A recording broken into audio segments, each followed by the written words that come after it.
This is it. This is our world. Our small world, where everything happens.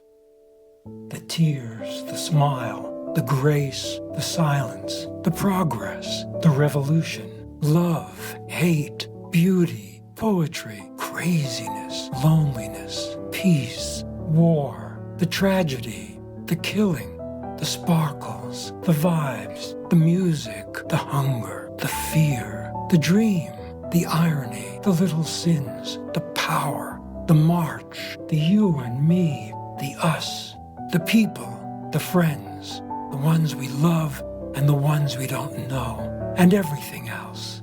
It's our world, our tiny world, and it deserves to be witnessed because it's all we've got.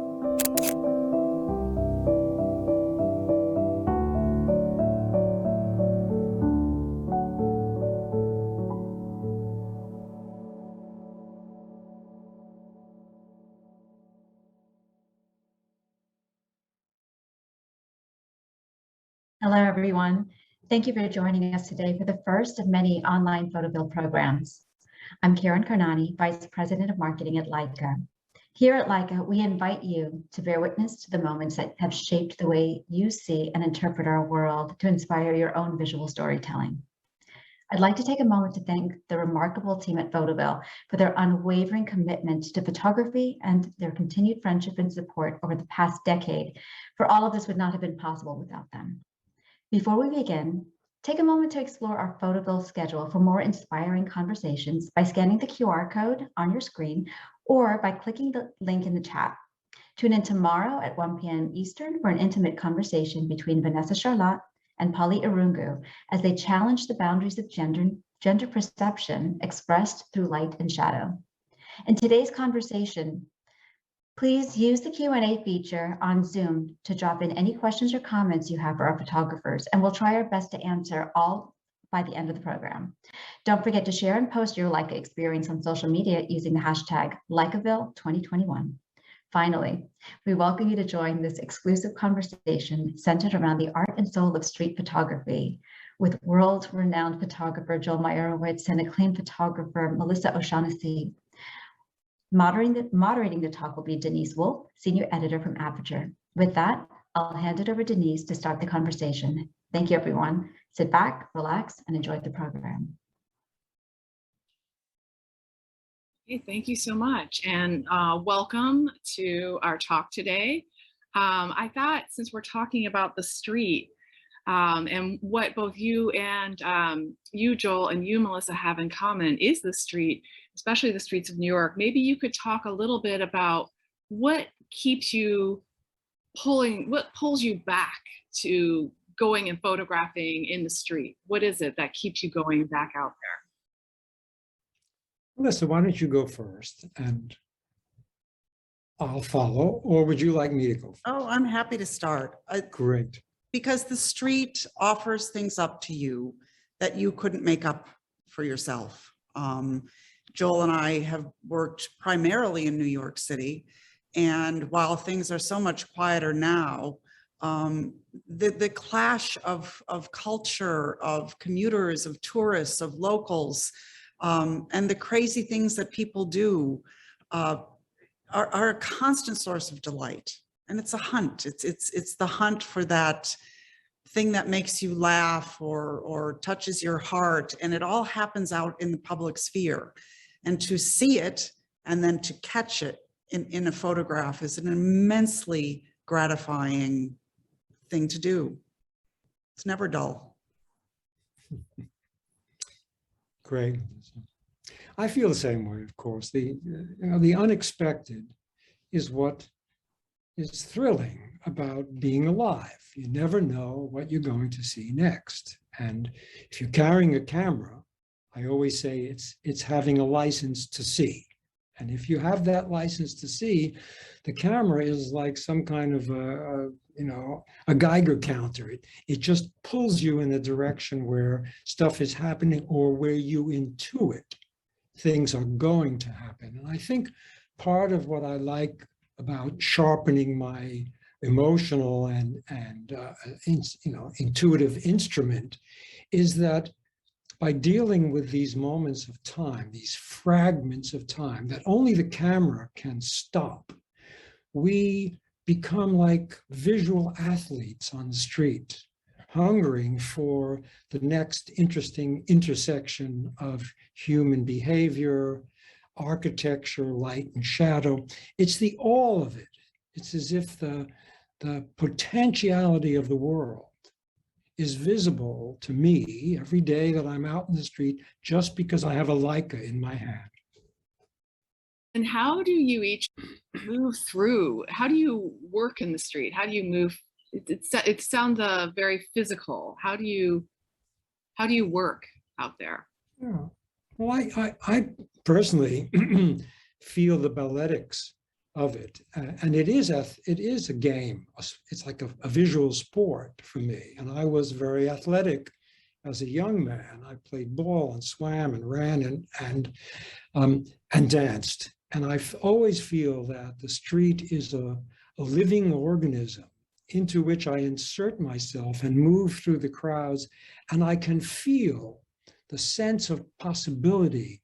Maybe it's 15 or 20 feet ahead, but I'm watching the convergence of all the elements on the street and trying to insert myself into that in the most invisible way so that I'm everywhere present and observant, but nowhere visible to the people who are moving on the street. So that game of pouncing on what is not yet in existence, but it is offering itself up as a possibility, and inserting myself into it is part of the wonderful ballet of the street. And Missy, what about you? I'm small, so I don't think I'm as balletic. But the small works for me. Something I also do, and Joel's absolutely right, and anyone who does this knows this to be true, you have to anticipate what's coming your way. You really are always, sometimes my eyes are just tired at the end of the day because you're scanning everything that's going on. And it might be, you know, a group in a corner of a family that's standing and looking around, and you think, oh, I've got an anchor there, and what else could be coming down the sidewalk that might work with that together.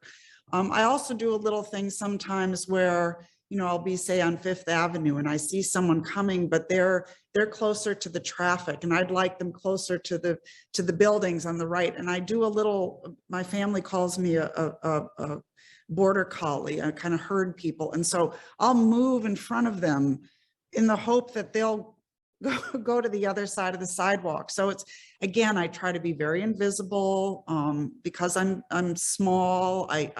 People don't really take me seriously. So I just will kind of, you know, push people gently, you know, in the crowd to get them where I want. And sometimes it works. So we all have our little strategies. You know, I'm short enough to get under people's legs practically and not be noticed.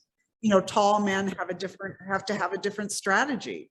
So you have to find what works for your body itself and manner in the street, and be quiet about it. I always felt that Missy has a great advantage. Looking as she does and being, I don't think of you as small, but I accept what you say. I think your cloak of invisibility is that you don't look like you're going to hurt anybody or harm them or take advantage of them. You're attractive and pleasant and open-hearted in the best way. And I think that it convinces people that nothing's going to happen from you. And there are a lot of other photographers who are much more threatening and who actually use that kind of threatening attitude on the street to make pictures that are charged with a kind of negativity. And I think all photographers that I've known anyway, who work the street, find some kind of camouflage for themselves. I remember in the early 60s, Lee Friedlander dressed like a hick. You know, he wore funny colored shirts or patterned shirts, short sleeve, and he kind of played the goofy looking tourist guy. Yeah. And it allowed him to make those incredibly dynamic and highly charged images. And Gary Winogrand dressed often in a jacket and a shirt and tie. So he folded into the business side. And when I began, I don't know what the hell I was thinking. I was wearing blue chambray shirts with pearl buttons and cowboy boots and jeans.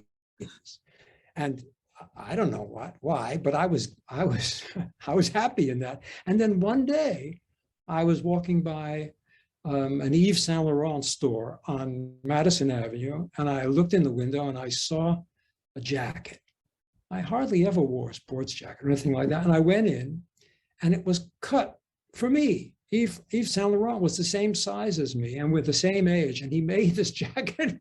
I put it on, and from that day forward, I dressed in Yves Saint Laurent, and I felt like I was on the street with a kind of different attitude, and all of it acted as cover.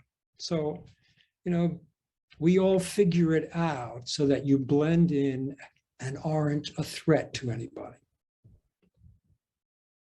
Yeah, I now dress completely in black when I'm out on the streets. It's New York camouflage. My daughter looked in my closet here and said, "Mom, you know, there wasn't one article of clothing that had any color in it." And I do play up kind of the tourist. I mean, if someone looks at me askance, like, "What are you doing?" You know, I'll do the tourist thing, and I leave my camera hanging around my neck. I don't wrap it around my wrist. I'm very overt about it. So I really put on this kind of little clueless tourist act, and it works for me. Well, I know New York figures in both of your work so much. And I wondered, because I know street photography, it's like you said, Melissa, it's what the street gives you. And so you're always photographing at our time, in the present. And so you've been photographing over a number of years, and Joel, you were photographing New York back in the 60s. And I'm wondering, like, what's changed? Like, what do you see in each other's work that has changed on the streets of New York? Well, you know, the most obvious thing was the introduction of the smartphone into everyday life. It was in the past, in my earliest days, people looked at each other on the street and they looked where they were going so they wouldn't bump into other people. And there was a kind of human curiosity. They were connecting to where they were in the moments that they were living. And there was a sense of the present moment and reality were a fused element. Nowadays, when everybody is in their virtual world, either talking on the phone or looking at something while they're walking or whatever the hell everybody does with the phones, it changes the visual texture of the street. And almost every picture that's loaded with cell phones seems to have the subject diverted to be a picture about the way cell phones are part of our lives. It's an undercurrent. It isn't always the center, but it appears in enough pictures that it, from my way of thinking, it changes the balance and the meaning of, it throws a kind of into it. I think what do they call it? A MacGuffin in the movies. Hitchcock called it a MacGuffin. It's the way you introduce something into the frame that is going to skew the meaning of the moment. And I think of all those cell phones as MacGuffins that are changing the texture of the picture. So that's my first sense of what's different. I mean, the cell phone is the kind of the bane of street photographers' existence these days, because people are absolutely buried in them. And the challenge is, you know, I feel, you know, I haven't been doing this that long. Cell phones have been part of the landscape as long as I've been working on the street. So the trick is you can't ignore them. You can't eliminate them. There's no possible way to do it. But to to not have it be the center of your attention. I mean, in a number of pictures in my book, there are people, you know, women holding their cell phones, or they're in people's hands, or they're a parent, but I never tried to make that the subject of the photo. And I think we have to deal with it as best we can. I mean, I'd love to travel back in time to when people didn't have them. Like this photo that's up on the slideshow now. I mean, she's luckily she's not in her cell phone, but all the accoutrements of modern life are there. She's got her headphones and her cell phone, and that's just our reality. I mean, I always think, you know, if I went back to the 40s, would I just be so damn tired of men in fedoras? Now I'd chase one down with great energy. So I think it is the world that we're living in. It is the out there on the streets of New York. You have to deal with it as best you can, but we'd all like to eliminate them. But at least Google Glass didn't take. That would have been a whole nother challenge, maybe. Yeah, that's true. Well, Joel, Melissa and I were looking at your slideshow yesterday, and we were noticing the number of cars. So, you know, there's just different things that pop up depending on the time or the focus of the photographer at the time, or what you're thinking about. So yeah, was there anything you see, Melissa, in his street work that's of a particular time or a motif? Well, certainly in the show that we're showing here, the cars, I mean, the beautiful, not only just the style of the cars, but the colors.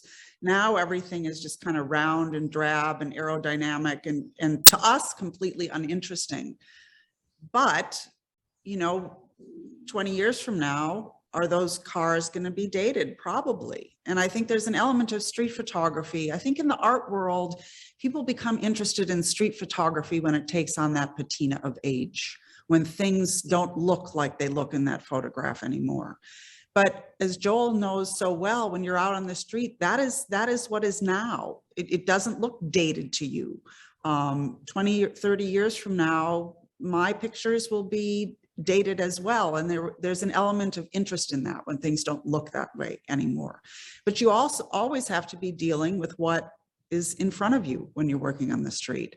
And to me, cars aren't interesting right now. Joel, were they interesting to you? Well, they really weren't. They were just the background, but they become interesting in the sense that they fill a portion of the frame. They have a particular color. They seem to have a counterpoint that, you know, for that moment, it might have just been the scale of the car to the buildings, to the people, to the light. But it wasn't about photographing cars, although in a few pictures for sure, you know, a Cadillac in the snowstorm, you know, with those big fins, you know, that was all that was there. It was the subject. But we live in our present moment, as you said, and we're all in tune with those things. And they do, as time goes by, they become the markers of every era. And you know, we look at pictures of New York in the early 1900s, for example, and you still see horse-drawn trolleys, and you see lamps that were gas lamps, and you see women wearing, you know, bustles on the back in their dresses. And so there was all this stuff that goes on in every era that becomes photographically exciting later on. And, you know, history is caught in the web of our own concerns and fascinations with the moment. And to the degree that we can see the meaningful moments in daily life, those things become inserted into a kind of historical progression in everyone's work. And I think, you know, you have to love that, because it represents what you had to work with and how much you made out of that ordinary stuff in your time.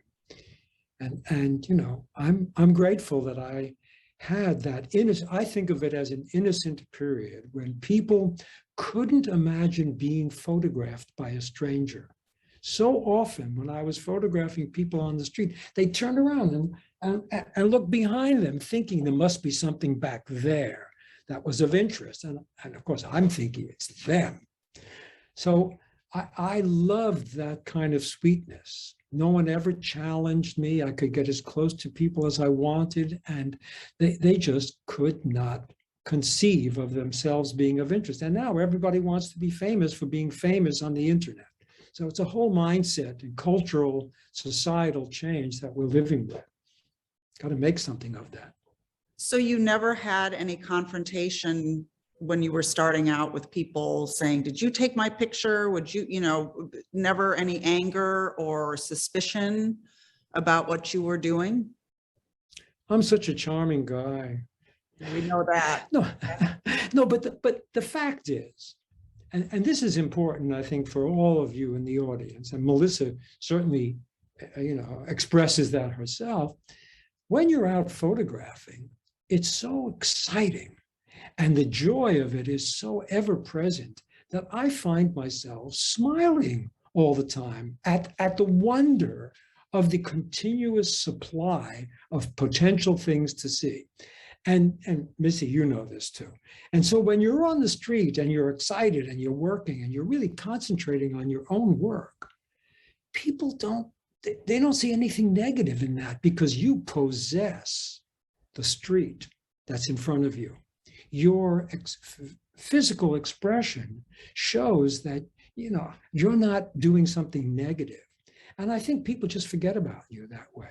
And I've never had any kind of negative interaction with anybody. And I never really asked anybody if I could take their picture. It wasn't my style, or it wasn't my interest in those days. When I worked with a view camera, it's a totally different animal. And of course, I needed people to stand still. So I would have a little patter that would hook them and get them to play with me in some way. And that worked too. So you just have to figure it out for yourself, how to behave on the street so that you're free to do the thing you want to do. It's so important how you hold yourself and present yourself when you're bringing the camera to your eye. I know Gus Powell has talked about this, and I find myself doing the same thing. Very often when the camera comes up to my eye, there's that little smile. I smile. I'm so happy with being out in the world and seeing what's coming my way. It's very joyful. You speak about it. It's yes, it's yes. It's always something, that makes your heart beat a little faster. And I think that it's so important that come through in how you present to people, because now it does happen far more often that people will say, did you just take my picture? And it happens with more frequency with the internet and Instagram, and everyone puts everything up all the time. And 99% of the time, a smile and a compliment are all it takes for people. I'll just say, well, I love what you're wearing. That's a great dress, or you have you look so cool. And people are complimented and move on. And that's really, if you really believe that in your heart, it comes through in your body language.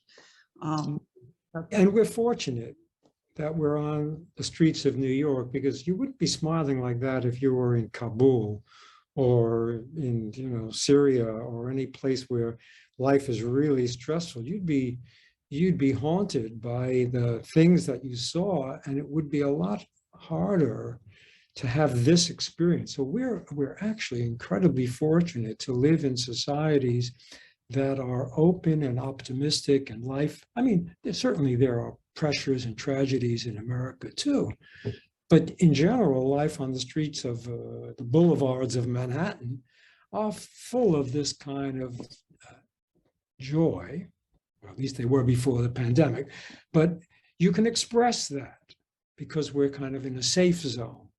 But just to try to imagine how you'd have to adapt if you were working in some other situation, and how would you work your way in? You don't have to answer that because we're not there, but it's an important question. And I wish there was some of our journalist war photographers who use Leicas that we could talk to hear how it is they manage to find cover in those situations. Back to the street, one thing I'm actually in both of your work is the kind of relationships that are formed instantaneously that you're able to capture through layering, you know, like whether it's two sets of identical twins wearing matching outfits coming different ways, or, you know, the famous kind of roller skating nun, or a guy carrying a dog. Or so how can you just talk about that kind of instantaneous framing? Like, how do you see so quickly and bringing those relationships together? I'll share some of them. I think of the street as a living text, and I read the text of the street, every layer of it as I walk through it. And I'm constantly telling myself a little story. Oh, there's two women in fur coats, and there's a guy carrying, you know, some very heavy bags of, you know, takeout food, and here's a kid on a messenger on a bike. I'm telling myself these visual stories. Not that I'm going to tell the story, but I'm identifying all the players who are coming on stage.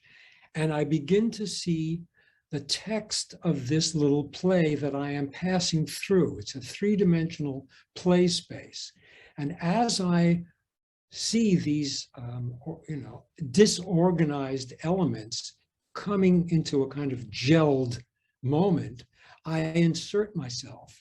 And so by reading the text of the street, I try to stay aware of everything: the light, the activity, the scale of the buildings, the angles, the traffic, you know, the general sweep of color that may be, you know, picking itself out across the frame. I'm trying to stay alert and alive and sensitive to the potential of everything that's there. And then it hits the sweet spot. Sometimes. Doesn't always happen, let's be honest.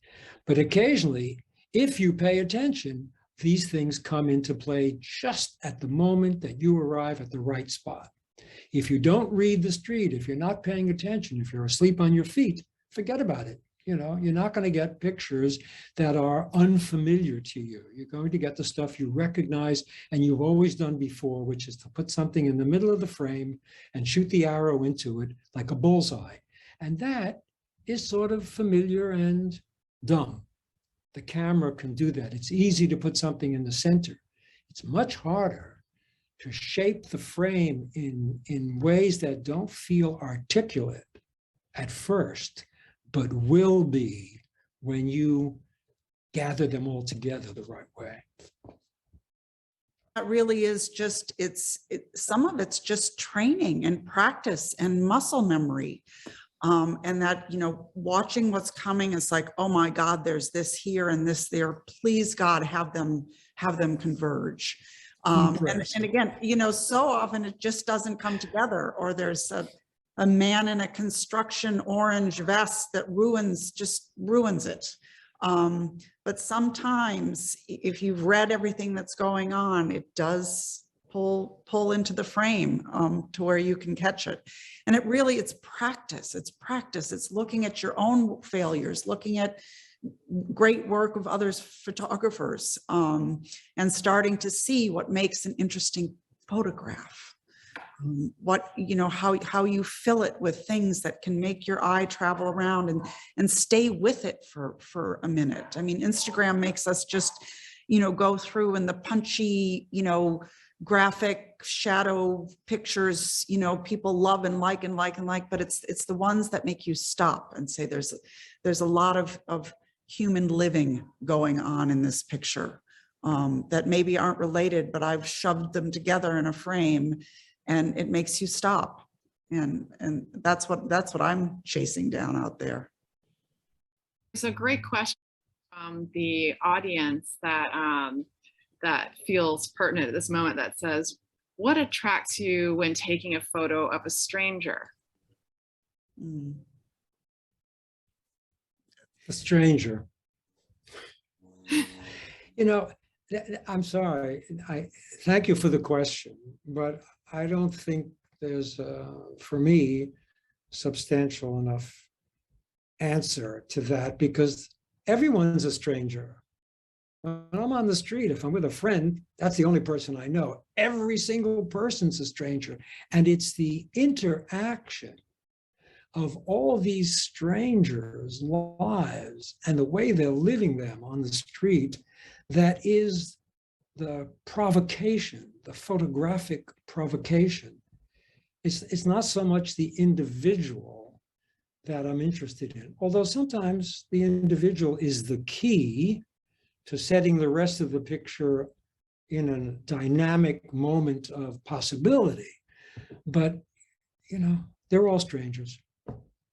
So I definitely feel like there's some characters. We encounter some characters in your work. Yeah, I think the question maybe comes from a place of when you're starting out doing this, a lot of people don't understand why you're interested in taking pictures of people that you don't know. That why would you go out and take pictures of people who are perfect strangers to you? What interests you about that? And you know, that I just find people beautiful and funny and interesting and unique. We're all so unique. And so this strength, you know, Denise, you and I sifted through a lot of titles for my book, Perfect Strangers. And really it came down to that double meaning of perfect that worked for the book, because it's reverent. It's, you're perfect, you know, no matter who you are, no matter how you look, you're perfect to me. And so I find people and their interactions just so delightful and interesting, that I never really thought of people, like Joel is pointing out, as strangers. You know, they're not strange. They're unknown to me, but very fascinating. You consider the street like a theater. Absolutely. It's a big, wonderful stage. New York. Again, as Joel so nicely pointed out, there are many parts of the world where it isn't as full of joy for us to find. There's also a question about how do you work with open spaces or space within the picture? But that you both do that so well and so differently. Maybe you could speak to that. Well, you know, too much blank space is an enemy to me. I really want to fill, you know, I've got that 2:3 ratio square that I really want to fill with information. Of course, you know, negative space and emptiness can tell a story all its own. But when working on the street, I'm really interested in getting as much information and interest into all four corners in the center as I can.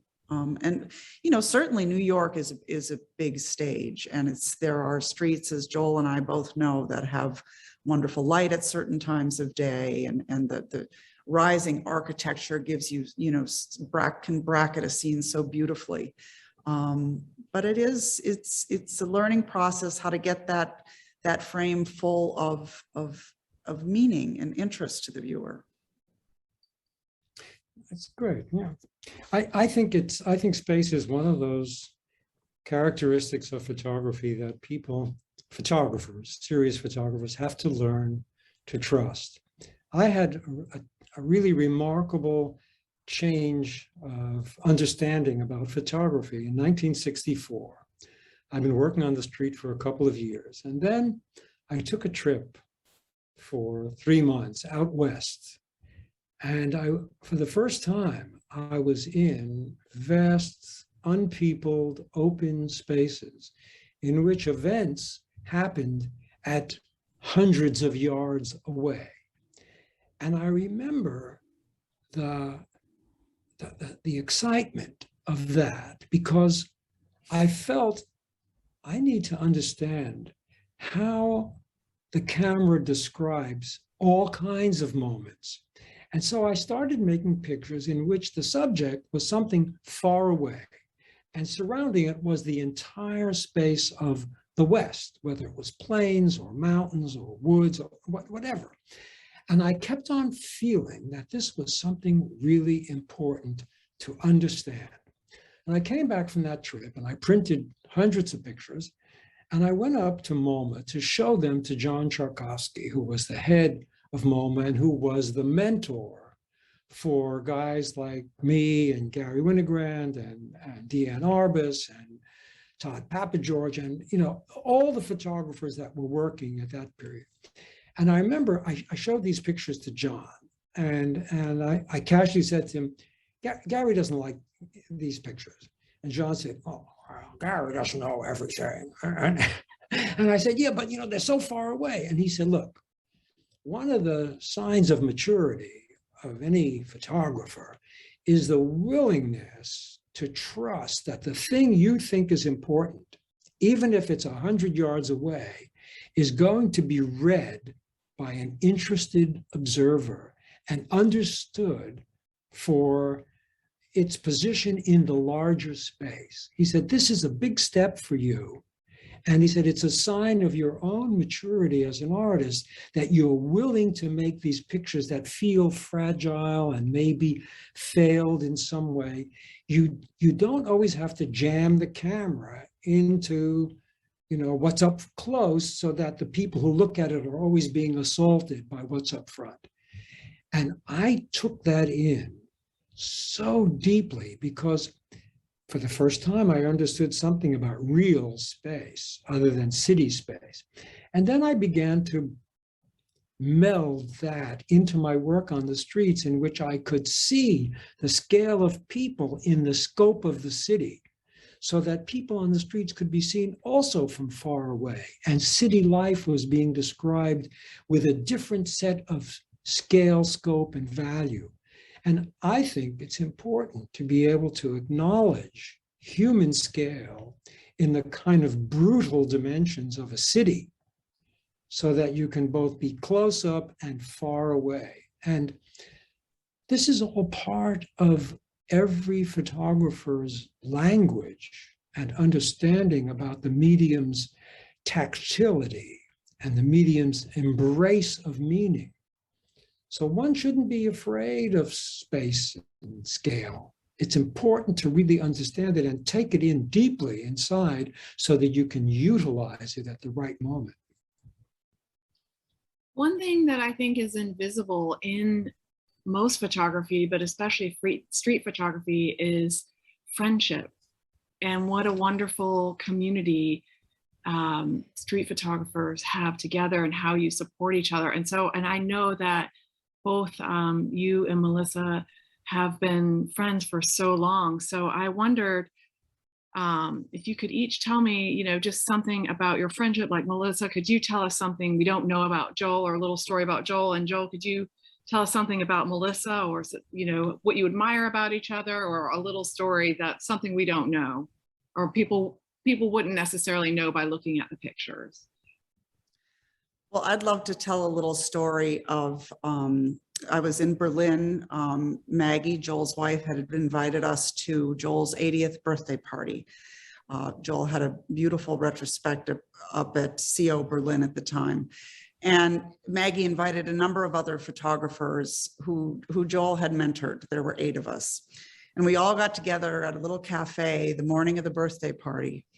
And because we wanted to put up some sort of cohesive little show, Maggie had set up a stage. And, you know, 8 photographers, it's like herding cats. We had this wonderful conversation about what Joel had meant to us. And it brings tears to my eyes to think about it now. To a person, we had had the same experience of this warm friendship, mentorship, love, support from Joel. All of us are very different photographers from different countries. And the message, the chorus was the same amongst all 8 of us. And I thought at the end of that little coffee we had that the best possible gift we could have given Joel was to tape record the conversation. And we all got up on the stage and said our piece, and we lined ourselves up from tallest to shortest. I was the shortest, and Powell was the tallest. And it was a wonderful moment. And Joel, when we were all done, hopped, it was his 80th birthday. He hopped up on that stage like a 20-year-old. And I think that kind of tells the tale of how Joel still is approaching friendship, mentorship, and the world with his camera. Thank you, Melissa. That was really an extraordinary moment in my life. I really felt honored. I felt like I had the eulogy before my death. I have to say, you know, when I met Melissa in Palm Springs at the workshop, you know, I don't know how many people there were in the workshop, 15 or 18 or 12. It's hard to remember right now.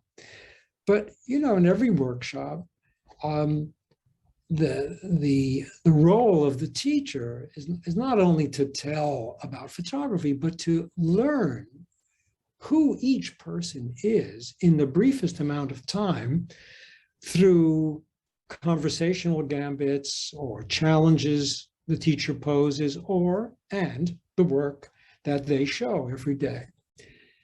And in each workshop, I always try to be with the student, with each individual student on the street or whatever we're doing. And I remember walking with Missy, as I was told to call her then, and feeling a kind of electricity coming from you that was pure desire to know. And that doesn't always radiate from every student. People like to acquire things or to learn a little something or to take something back from the teacher. It's a different kind of consumption of, you know, the teaching experience. But Missy was sort of open and vibrating with a kind of sort of extension of herself into the world around her. And I so got your energy at that moment that I was able to feel like, aha, here is that quivering, what do they call it? A dowser, you know, a stick that they use to find water. Missy was quivering with that kind of energy to find some truth from photography. And you know, you don't always feel that from another human being, but it was expressed without words. It was just her very being, your very being. And I felt the human heat of that. And I just wanted to give you whatever it was that I could give you then. I felt that even though we had different knowledge about photography, I could talk to you as an equal.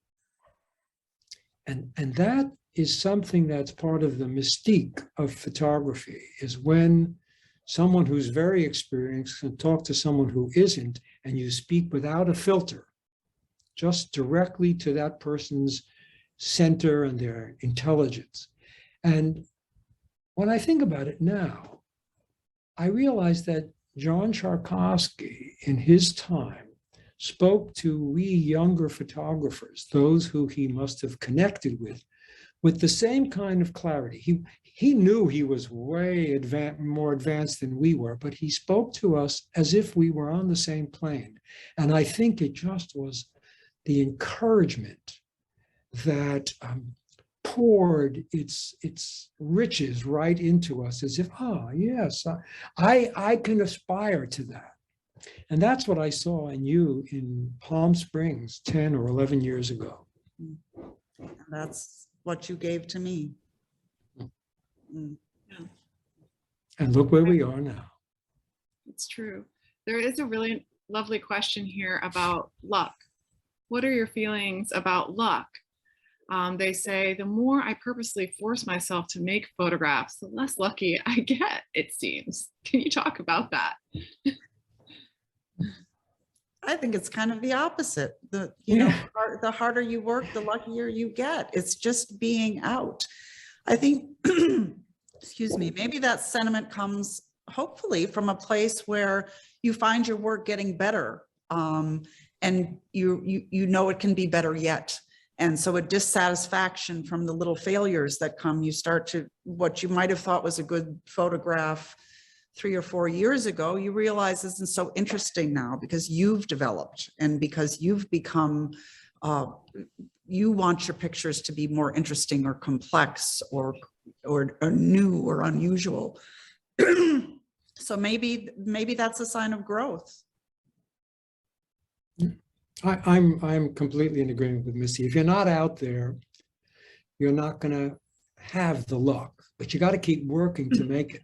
There was a famous American sculptor who was interviewed, somebody from the 40s, 50s, 60s. And the interviewer asked him a question like, well, does the muse come to visit you? He said, well, when I'm not in the studio, I don't know what she's doing, but if you stay in the studio, the muse will definitely be there when you're there. And the same is true for the street. If you're out on the street, when you're working, luck, the muse, will find you. Yeah, if you don't leave your apartment, you're not going to be lucky. Forget about it. The street pulls me out. I want to be out. That's If it feels like work and you hate being out, it's not the thing for you. It's just not. No. Yeah. That's a good point. There's a follow-up question.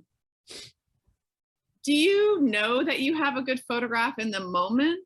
Can you feel that, or do you often notice that later? When the elements of a picture are gelling in front of me, and I'm in harmony with it, moving with it, and following its unfolding, photographing it, I could tell by my excitement that something interesting is happening, and I'm framing it as well as I can. Usually that turns out to be a picture of substance later on. I can't say, oh, I know that's a great picture, because who the hell ever knows what's great or not. But I at least know that I'm in the game and my energies are focused and I'm staying with it. I'm making the most of what I have. That's a mantra that I use in life all the time. Make the most of what you have, because what you don't have, you can't make anything out of. So the street is that way all the time. You're there, things are happening, make the most of it. And that's all you can ask of yourself and life. Yeah, I too, sometimes you will see it happening, you click the shutter and you think, I might have gotten it. Sometimes you'll look at the picture later and see that there was something, you missed it somehow, or it didn't come together in the way that you sensed in the moment. But yes, I have those. There are some pictures that come when you're like, wow, that really might have been something. So that's what keeps us going out there, is that convergence of the elements in the frame. So I have an instinct that it might have been a good one, but I don't know until I really study it. And it kind of brings on the corollary of why I love doing this so much and being out on the street. I really love when I have a picture where there are a lot of things going on that I didn't see, that I didn't notice. And that is something, as Joel, when he turned me on to this at the beginning, points out so well. You can't register in a 500th of a second everything that's going on that the camera can. And so when a picture shows me something that I wasn't aware of, that fits into what I was responding to, it's like a double goodie. And that's like that, a double goodie. Yeah. I'd like to offer one word of advice to everybody who's watching, who does photograph on the street, and that is, don't look at what you just shot, the moment after it happens, because then you're not paying attention to the follow through. which means there's always going to be more of it. And, you know, in my day, when I was only film, I was shooting Kodachrome, I couldn't see anything. I would make the pictures, but I couldn't look at it a moment later to see if I got it. I had to live in trust that my instincts and timing and position and desire were all focusing in an interesting way. But I see too many people, professional photographers and amateurs on the street, stopping in the middle of the action to look and see, oh, what did I get here? And they flip. Meanwhile, life is going on. And I say, don't bother looking at the stuff until later in the day if you're having a coffee or something and you want to review what you did. But I don't bother looking at it at all. I wait until I dump it into the computer and into Lightroom, and then I look at everything and really enjoy the experience. So I can see everything on the frame. So that's a little tip from a guy who's old enough to be your grandfather. I do the same thing. I'm old enough to need these to see close, and so if I look at the back of my camera without my glasses on, I can't see what's there anyway. But I've trained myself to do the same. That there could be so much in there. You're not, if you're going to be deleting or looking at it when you're out in the street and life is still happening. Focus on that. I do the same thing. I do not look at the back of the camera. Sometimes I don't look at my pictures for a month just because I'm behind and life gets busy. Another question. I mean, that's wonderful that you're both out there in the flow of the street. And this question is, how do you find your voice within that? How do you recognize your own style, or if, I don't know if that's quite the right word, but style in bunny ears? People ask this a lot. And when I was starting out, I had absolutely no clue.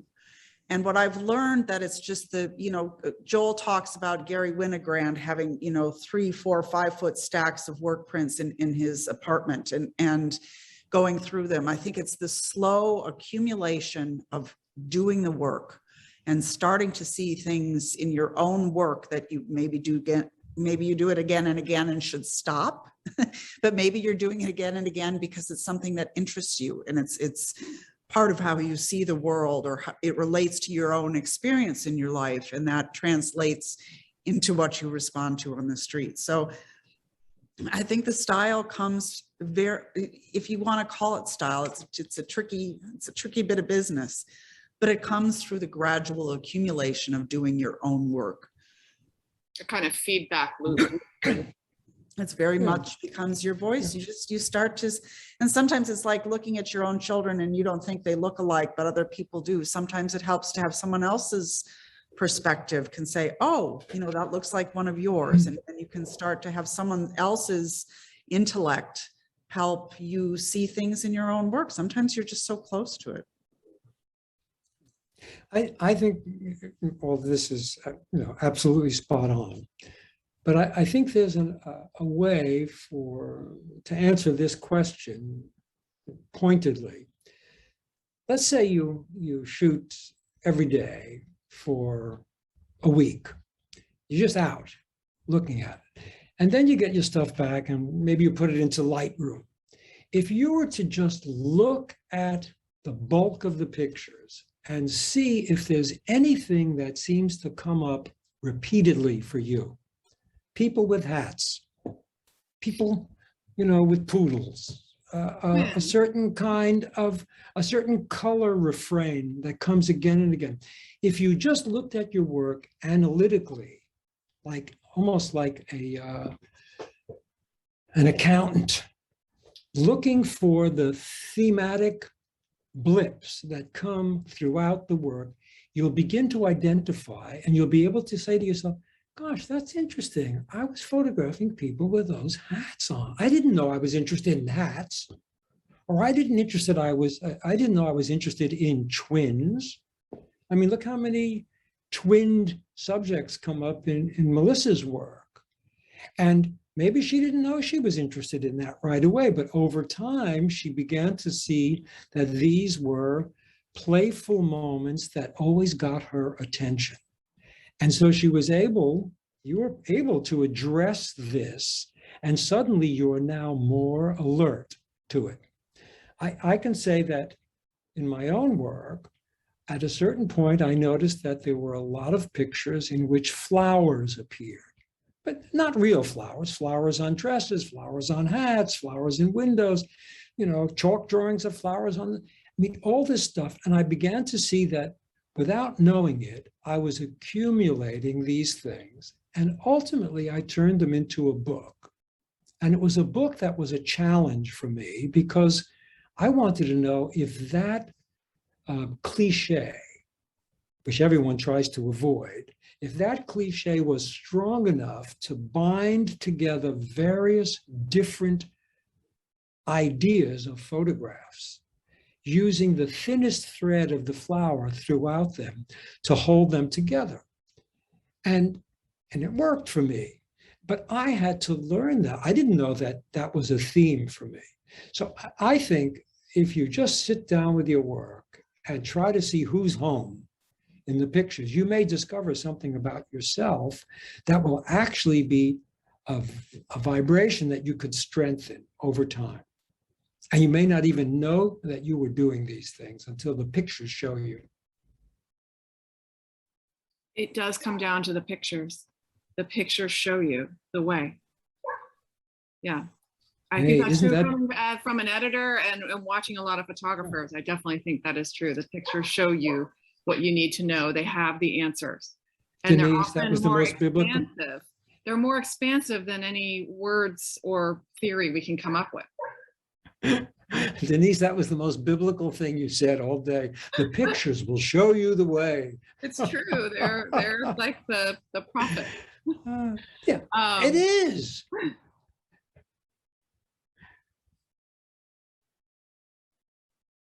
Yeah.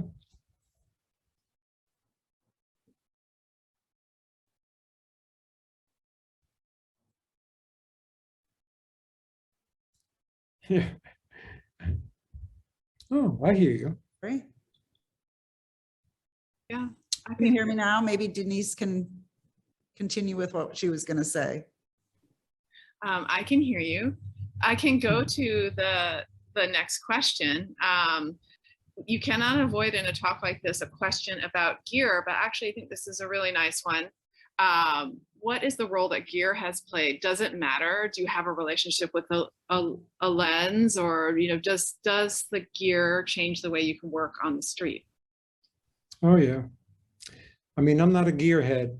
I've basically used one camera my whole life, which is a Leica 35 millimeter, the early M series and now the digital series. But I remember the first camera I did use was a borrowed camera, and it had a 50 millimeter lens on it. I went out on the street, my first few rolls of film, and for those next following weeks, I kept on feeling uncomfortable. Like, what's the matter?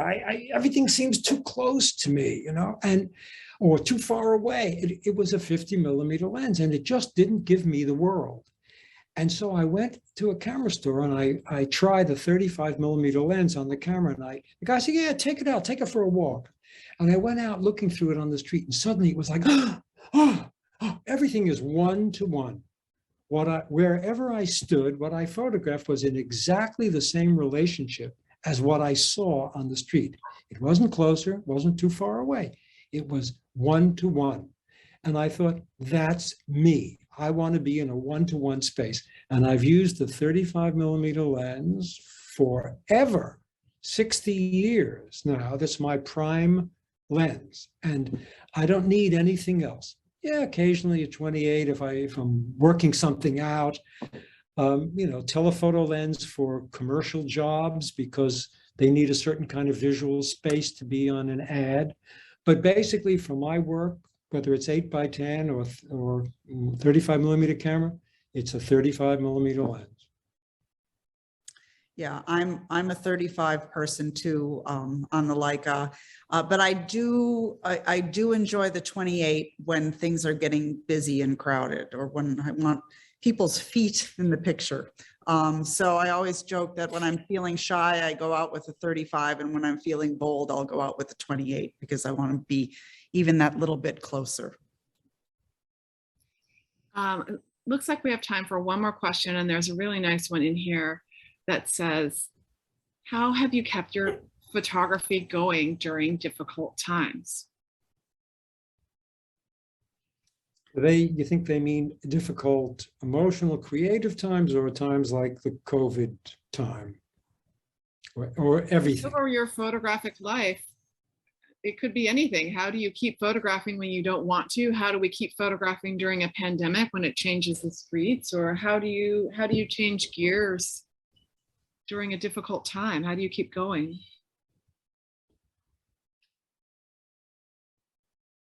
Come on, Missy, you tell us. All right. I found COVID extremely challenging. You know, I'd go out. I was not in the city for many months. I was out in the suburbs. But I would bring my camera with me. I was photographing. Oddly enough, I was kind of processing everything in black and white. The world felt rather drained of color. I was photographing, you know, kind of cars parked in driveways and empty houses that looked a little, you know, fences, you know, keeping people away from each other. I was responding to things that were very much related to COVID. I've not shown the work. I don't know if I'll ever do anything with it, but it kept me, the beauty of the camera is that when you have a camera with you, you are more present and aware in your world. And even if it's not, you're not making work that's going to bring you anywhere, you're not making a pile of pictures that are going to show you the way. Having a camera with you means that you are paying attention. And it's truly Zen-like. It's how we're supposed to live. We're supposed to live in the now. We're supposed to be aware and present and breathing, you know, here now, because it's really all we have. So it felt like a very fallow time for me, because I didn't make a lot of work, but it was a reminder to just throw my little camera on my shoulder when I went out for my morning walk and pay attention and see what made me feel something. So, and to be a little fallow for a bit is okay. I think a lot of us had to be. Yeah. I think at the heart of what she's saying, she said, throw your camera on your shoulder. I never go out of the house without my camera. Never, ever. It sits on my bedside table when I go to sleep at night, because I wake in the morning and the light's nice in bed and my wife looks beautiful sleeping or whatever, I make a photograph. You know, if you're sitting at home and you're feeling flat and bored, or, you know, you don't think you have anything to say anymore, you can just keep going down that spiral and feel shitty about yourself. But if you say, well, the world's going on outside, I'm going out in it, something will happen to you. During the course of that day, you will see things and you will forget about being bored and drained and gray and neurotic and everything else that you are. You will change and you will become your best self, because the camera is your key to the world's possibilities. And so I've always done that, you know. I get up and go out, and out there, the unexpected is coming at me like a locomotive, man. And I just want to go on that ride. That is an amazing place to end this talk. Yes, I want to go on that ride. Thank you so much, Melissa and Joel, for coming together and having this chat today. It's really just made my morning. So, and thank you all for tuning in and listening. Thank you. And Denise, thank you for your lovely guidance and playing with us the way you did. And Melissa, it's great to see you. And please give everyone at home love, and let's catch up soon. Yes, please. Okay. And thank you, Leica and Kieran and Aperture, all of them. Photoville, yeah. I meant Photoville. Be safe, everybody. Thank you. Bye.